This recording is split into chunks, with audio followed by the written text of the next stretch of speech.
Hey everybody, Frank Iozzo with FMI Financial. Today is part one of a three-part series in which we're going to be addressing the three financial planning risks that everyone faces. Now today's conversation, we're going to hone in on inflation. Inflation being the fact that the prices of goods and services are going to go up every year.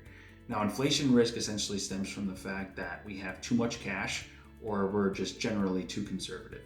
And while I know the saying goes, cash is king, the reality is that too much cash can actually make you a pauper. And so while we're big advocates of having emergency savings, where you decide to keep that balance is going to be crucial in your overall plan. Let's assume that the average annual inflation rate is 3%. So our money needs to keep up at that pace in order to buy the same things that we're used to buying to maintain our lifestyle. Well, the average savings account yield is 0.09% a year. Now there's clearly a gap between inflation and how our cash is working for us. And that's why it is very important that we at least consider using a high yield savings account where we can get 1.5 to 2% on that same cash balance instead of next to nothing.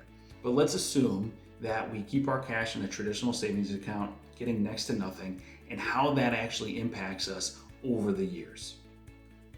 So let's assume that it costs us $50,000 a year to sustain our lifestyle in 2019.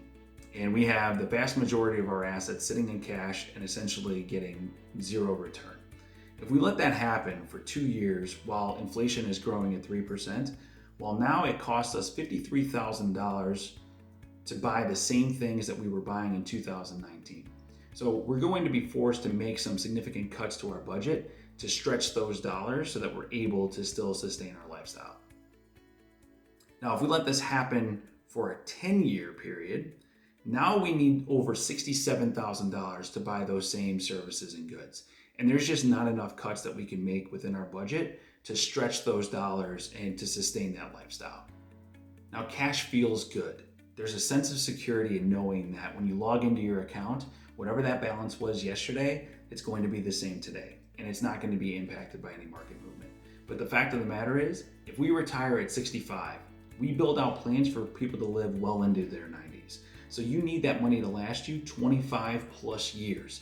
And sitting in cash or being ultra conservative just isn't going to cut it.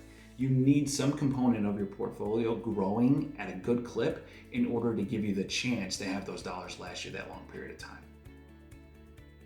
So this is something that we see very often when we have people in retirement or very close to retirement and thinking that they need a large portion of their assets in cash and the rest of it essentially in bonds, and then a sliver of it maybe in stocks, that they just can't afford to be invested in stocks. The reality is you can't afford not to be invested in stocks, given the time horizon that we're relying on these dollars. So while the strategy does need to be relatively conservative because we are now relying on these dollars to sustain our lifestyle, the fact of the matter is you should have anywhere between 30 and 45% of your allocation in stocks to increase the probability of these dollars being there for the long term and to give you the purchasing power that you need to sustain your lifestyle. Now, there are a lot of emotional aspects when it comes to financial planning, and cash is clearly one of those components. But hopefully this gave you some perspective around how cash can give you a false sense of security and having too much can cost you big time long term. Thanks for taking the time to tune in. We'll see you back here at the next video. Take care.